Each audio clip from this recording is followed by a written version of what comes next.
Hey everyone, welcome back to Eclipse Horror Stories, where true horror lives in the shadows. Before we begin tonight's story, don't forget to hit that subscribe button and turn on the bell, so you never miss what comes crawling out next, and tell me in the comments where are you watching from. Now, turn off the lights, and let's begin. It happened in October 2022, in a quiet little neighborhood on the edge of Ashford, Ohio. I'd been living alone in a small one-story house since 2016, tucked between a row of maple trees that looked beautiful every fall. But that year, things felt off. Halloween just wasn't what it used to be. After 2020, families stopped decorating, kids stopped dressing up, the whole neighborhood felt dead every October. So I didn't expect this one to be any different. That morning, I made a cup of coffee and stepped onto my front porch to enjoy the fall colors. But as soon as I opened the door, I froze. Two figures stood at the edge of my yard, maybe 30 feet away, half hidden between the trees. They looked like teenagers wearing old, cracked Halloween masks, the kind you'd find at a thrift store. Both were tall and skinny, dressed in black hoodies. As soon as they noticed me, they stopped moving, then slowly turned and walked off into the trees. It was weird. Nobody wore masks in the morning, and they weren't carrying any decorations or candy bags. Still, I brushed it off as local kids being stupid. The day went by quietly. Around 4 p.m., I poured another cup of coffee, turned on a marathon of old horror movies, and opened my curtains in case some trick-or-treaters decided to show up, even though I hadn't seen any in years. The sun went down. My street went completely dark. Not a single kid outside. By 8 p.m., I'd given up and was just watching TV when someone knocked at my front door. It startled me. Nobody had walked up the driveway. I would have seen them through the window. I grabbed the bowl of candy I'd prepared out of habit and opened the door. Two people stood there. The same ones from the morning. They wore the same cracked masks, black clothes, and stood completely still. No trick-or-treat bags, no words, nothing. Just silence. I forced a laugh, held out the bowl, and asked, "You guys want candy or what?"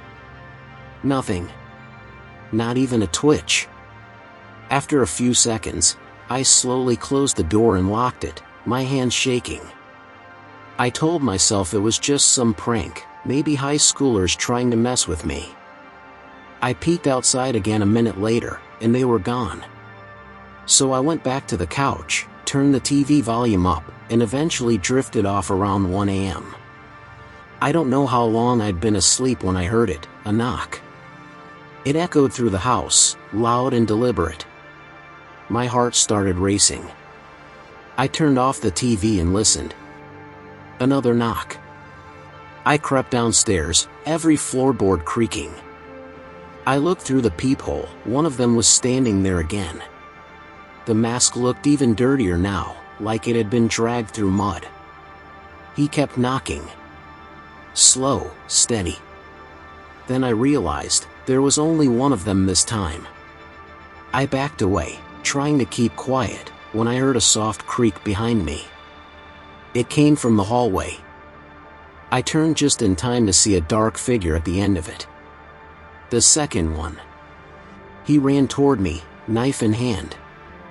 I screamed and bolted up the stairs, slamming my bedroom door shut and pushing my dresser against it. I called 911 while trying not to hyperventilate. From behind the door, I could hear their muffled voices, whispering, arguing, then footsteps moving back downstairs. By the time police arrived, the house was empty. One of the officers said the back door had been forced open with something thin, maybe a knife blade. They figured one of them had distracted me at the front while the other broke in. Nobody was ever caught. To this day, I don't know why they chose me, or what they planned to do if I hadn't woken up. All I know is, every Halloween since then, I keep my lights off and never open the door. I've always been into solo camping. The quiet, the distance from people, it clears my head. Last November, I decided to take one final trip before the snow started falling. I drove 3 hours north to Mill Creek National Forest in Montana, where I'd camped a few times before. Most people had already packed up for the season. When I parked at the trailhead, mine was the only car there. The air was thin and cold, my breath already visible as I started hiking down the narrow trail. I walked about 8 miles in before finding a clearing I remembered from years ago, a small, flat space beside a frozen stream, surrounded by tall, thin pines.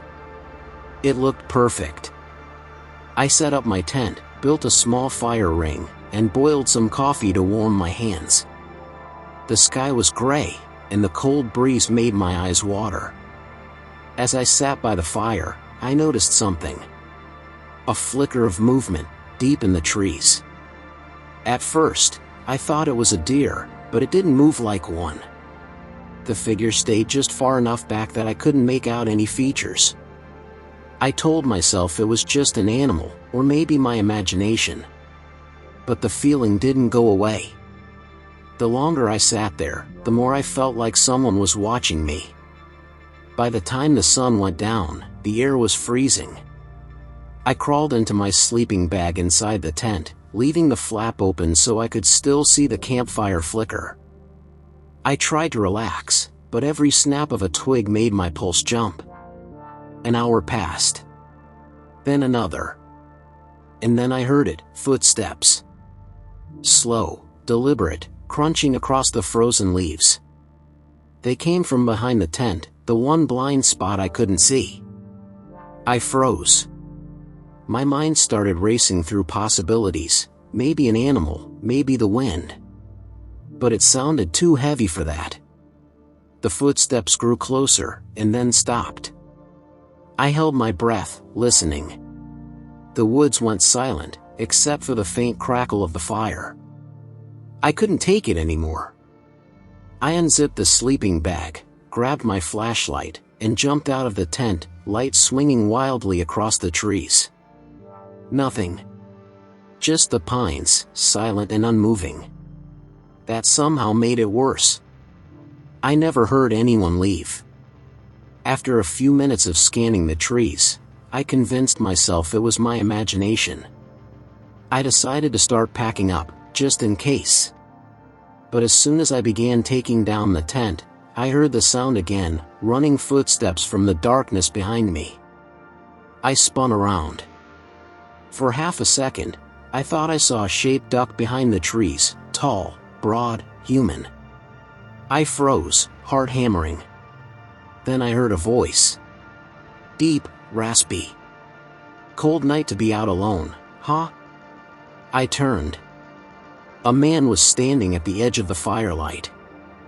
He looked to be in his 40s, wearing a filthy jacket, torn jeans, and no gloves despite the cold. His eyes looked glassy, unfocused, like he hadn't slept in days. "Didn't mean to scare you," he said, taking a few slow steps closer. "You camping here tonight?" My mouth went dry. I didn't answer, just backed up a little. He smiled faintly, but it didn't look friendly. "You shouldn't be out here alone. Not safe." That was enough for me. I grabbed my backpack and started walking backward toward the trees. As soon as I turned, I heard him moving faster, crunching footsteps behind me. I ran. Branches whipped at my face as I tore through the darkness, flashlight shaking in my hand. I could still hear him, panting, chasing. After maybe 30 seconds, the sound stopped. I didn't look back. I ran for what felt like forever until my lungs burned and my legs went numb. When I finally stopped, I realized I had no idea where I was. The firelight was gone. Everything was black. I sat down against a tree, clutching the flashlight, and stayed there all night. Every so often, I thought I heard movement in the distance, slow, careful steps circling the trees, but I told myself it was the wind. When the sky finally began to lighten, I found the trail again and hiked until I reached my car. There were no other vehicles. Just mine, and fresh footprints in the frost beside it. I never went back to Mill Creek after that. I still camp, but never alone. Because out there in the cold, dark woods, it's not the animals you need to fear, it's the people who know how to hide among them. Last fall, my older sister Laura went on a weekend trip for Halloween. She was flying to Chicago for a friend's costume party and asked me if I could watch her dog, Benny, while she was gone. Since my apartment didn't allow pets, I agreed to stay at her place in Oak Ridge, Pennsylvania, just outside the city. Benny was an older golden retriever, calm, gentle, and smart. Watching him was easy. I arrived early Friday morning, packed my laptop for remote work, and set up in Laura's guest bedroom while she finished getting ready to leave. She said goodbye around 10, and it was just me and Benny in the quiet house. For the first few hours, everything was normal. I worked on my laptop while Benny dozed beside my chair, the house filled with the steady hum of the heater. But I started noticing something strange. Every now and then, Benny would suddenly lift his head, ears perked, and stare toward the hallway door.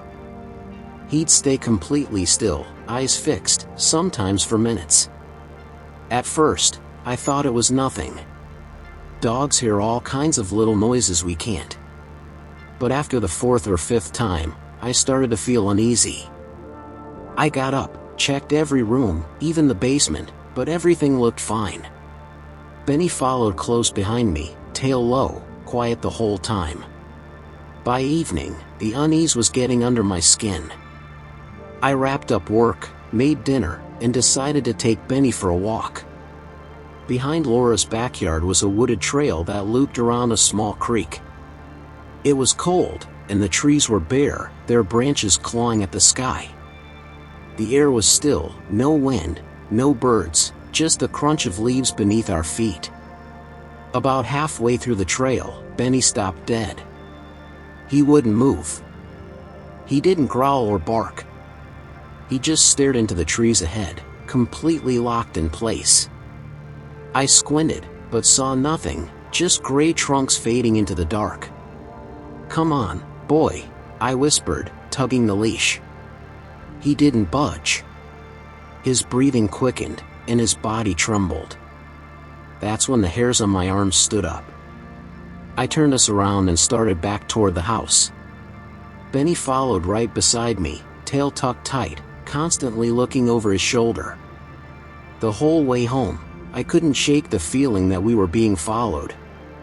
Back inside, I locked every door and called Laura. She laughed it off at first, but when I told her how Benny had been acting all day, she got quiet. "He's never done that before," she said. "Maybe he's just nervous because I'm gone." I wanted to believe that. After we hung up, I double-checked the locks, then went back upstairs to finish some emails. Benny lay by my desk again, finally calm. Around 10 p.m., I looked out the window just for a moment, and froze. Someone was walking past the tree line behind the house. A tall figure in dark clothes, head down, moving slowly across the yard until they disappeared beyond my view. I ran downstairs, flicked on the backyard lights, nothing. Just the quiet woods. I told myself it must have been a neighbor, even though I knew none of Laura's neighbors ever came through the woods at night. The rest of the evening was still. Too still. At midnight, I decided to let Benny out one last time before bed. I opened the sliding door, the backyard lights spilling across the grass. Benny hesitated, sniffed the air, and stepped outside. He started pacing along the edge of the yard, ears back. Then he froze again, facing the side of the house. I leaned halfway out the door to see what he was looking at. That's when a man came running out from the shadows, sprinting straight toward me. I jumped back and slammed the door just as Benny lunged forward, barking furiously. The man stopped short, startled, and took off through the yard, vanishing into the trees. My heart was pounding so hard I could barely dial 911. Police arrived 20 minutes later, looked around, but found nothing. When I tried the lock afterward, I realized something horrifying. The sliding door didn't actually lock. The latch clicked, but it didn't catch. Anyone could have slid it open quietly from the outside. Laura swore it had worked fine before. That night, I packed up and drove to a motel with Benny. We stayed there until she got home. I told her what happened, and she installed new locks and a camera system. She hasn't had a single problem since then. Which makes me wonder if that man wasn't after her. Maybe he was after me. And maybe Benny was the only reason I ever walked out of that house alive.